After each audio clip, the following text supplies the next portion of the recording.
Friends, अभी तक हमने इलास्टिसिटी ऑफ डिमांड का प्राइस इलास्टिसिटी ऑफ डिमांड समझ लिया, इनकम इलास्टिसिटी ऑफ डिमांड समझ लिया। अब जो थर्ड टाइप है इलास्टिसिटी ऑफ डिमांड का, क्रॉस इलास्टिसिटी ऑफ डिमांड, जो लास्ट टाइप है ना, कौन सा? क्रॉस इलास्टिसिटी ऑफ डिमांड, वो समझने जा रहे हैं। क्रॉस इलास्टिसिटी ऑफ डिमांड, ठीक है। ठीक, प्राइस इलास्टिसिटी ऑफ डिमांड हम समझ चुके, इनकम इलास्टिसिटी ऑफ डिमांड भी हम समझ चुके। अब हम last type of elasticity of demand समझ रहे हैं, क्रॉस इलास्टिसिटी ऑफ डिमांड, और इसके बाद आपका डिमांड कॉन्सेप्ट कंप्लीट हो जाएगा, ठीक है। अब पहले अपने को क्रॉस इलास्टिसिटी ऑफ डिमांड शुरू करने के पहले अपने को एक डिफरेंस देखना है प्राइस इलास्टिसिटी ऑफ डिमांड में and cross elasticity of demand में। क्योंकि ये इन दोनों में बहुत थिन लाइन ऑफ डिफरेंस है, ज्यादा कुछ अंतर नहीं है, बहुत मामूली सा अंतर है, वो आपको समझना पड़ेगा, ठीक है। और वो अंतर के कारण ये दो अलग कॉन्सेप्ट हैं।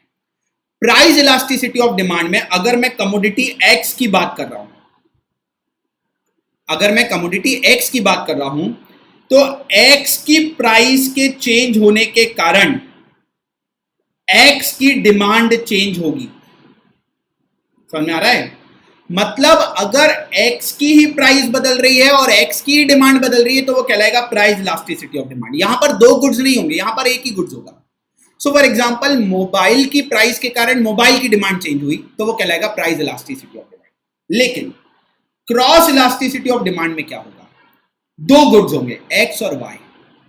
y की प्राइस के कारण x की डिमांड बदलेगी।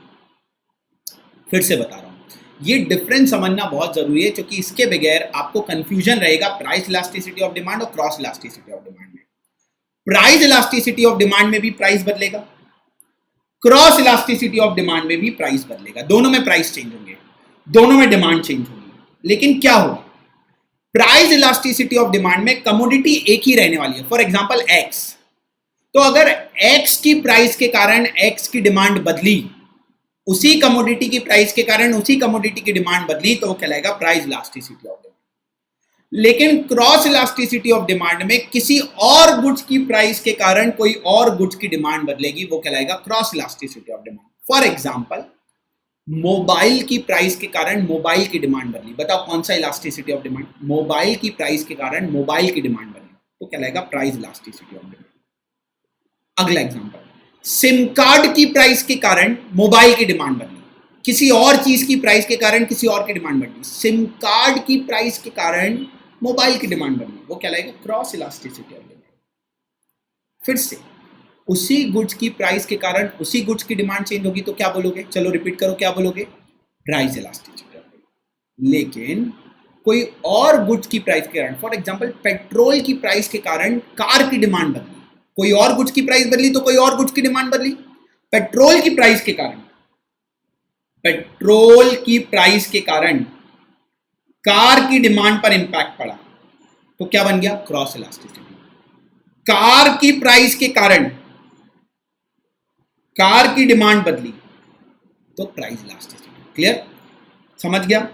अब जैसे price elasticity of demand 5 type का था, cross elasticity of demand, cross elasticity of demand जो है वो है 3 टाइप का। प्राइस इलास्टिसिटी ऑफ डिमांड कितने टाइप का था? 5 टाइप का था। क्रॉस इलास्टिसिटी ऑफ डिमांड जो है वो है 3 टाइप का। कितने टाइप का? 3। ठीक है, कौन कौन से? पहला है सब्स्टिट्यूट गुड्स का, दूसरा है कॉम्प्लीमेंट्री गुड्स का, और तीसरा है इंडिपेंडेंट गुड्स का। ठीक है, क्रॉस इलास्टिसिटी ऑफ डिमांड जो है वो 3 टाइप की होती है। एक होती है सब्स्टिट्यूट गुड्स, दूसरा होता है कॉम्प्लीमेंट्री गुड्स, तीसरा होता है इंडिपेंडेंट गुड्स। एक एक करके अपन समझते हैं। ठीक है, चलो देखते हैं। Substitute goods, for example, substitute goods के एग्जांपल बताओ। अपन ने पढ़ा है सब्स्टिट्यूट गुड्स के बारे में जब अपन फैक्टर्स अफेक्टिंग डिमांड पढ़ रहे थे। सब्स्टिट्यूट गुड्स का मतलब होता है जब एक नहीं मिला तो दूसरा मिला। ठीक है, एग्जांपल लेते हैं,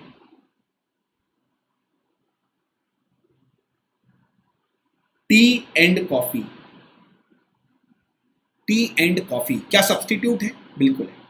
लेट्स से कॉफी का प्राइस बढ़ा, कॉफी का प्राइस बढ़ गया तो लोग क्या पिएंगे? टी पिएंगे, तो टी की डिमांड बढ़ेगी। कॉफी का प्राइस कम हो गया तो लोग कॉफी पिएंगे, तो टी की डिमांड कम हो जाएगी। तो क्या मैं बोल सकता हूं सब्स्टिट्यूट गुड्स के प्राइस के कारण कमोडिटी का डिमांड बदल रहा है? बिल्कुल बदल रहा है। कॉफी महंगी हुई तो लोग टी खरीदने लगे, टी की डिमांड बढ़ गई। कॉफी सस्ती हुई तो लोग कॉफी खरीदने लगे, तो टी की डिमांड कम हो गई। मतलब बताओ रिलेशन कैसा है? कॉफी का प्राइस बढ़ता है तो टी की डिमांड बढ़ती है, कॉफी का प्राइस कम होता है तो टी की डिमांड कम होती है। कैसा रिलेशन है? पॉजिटिव रिलेशन है। और जब पॉजिटिव रिलेशनशिप है तो आप मुझे बताओ, अगर आप इसकी इलास्टिसिटी निकालोगे, अगर आप इसकी इलास्टिसिटी निकालोगे तो जीरो से ज्यादा आएगा या जीरो से कम? जब आंसर ही पॉजिटिव आना है तो बेटा इलास्टिसिटी, क्रॉस इलास्टिसिटी ईसी से डिनोट करेंगे, will be more than zero. Obvious ही बात है ना भाई, रिलेशनशिप ही पॉजिटिव है तो आंसर पॉजिटिव में आएगा, पॉजिटिव में आएगा मतलब जीरो से ज्यादा आएगा। क्लियर? तो ये हुई सब्स्टिट्यूट गुड्स की इलास्टिसिटी। अब आते हैं कॉम्प्लीमेंट्री गुड्स। कॉम्प्लीमेंट्री गुड्स मतलब क्या होता है ये भी पढ़ा है। एक साथ जो चीजें चाहिए, एक साथ चीजें चाहिए मतलब car and petrol, pen and refill, pen and refill ले लेते हैं, चलो कार एंड पेट्रोल नहीं लेते, पेन एंड रिफिल ले लेते। मान लो रिफिल का प्राइस बढ़ गया, रिफिल महंगी हो गई तो लोग पेन खरीदेंगे? नहीं, पेन की डिमांड कम हो जाएगी। रिफिल सस्ती हो गई तो क्या पेन खरीदेंगे? हाँ, पेन की डिमांड बढ़ेगी। कैसा रिलेशन? एक चीज बढ़ रही तो एक चीज कम हो रही है, मतलब रिलेशन कैसा हो गया? Negative relation. अब जब आप रिलेशनशिप ही नेगेटिव है तो इलास्टिसिटी निकालोगे तो नेगेटिव में आएगा कि पॉजिटिव में आएगा? जब रिलेशनशिप ही नेगेटिव है तो आंसर नेगेटिव आएगा।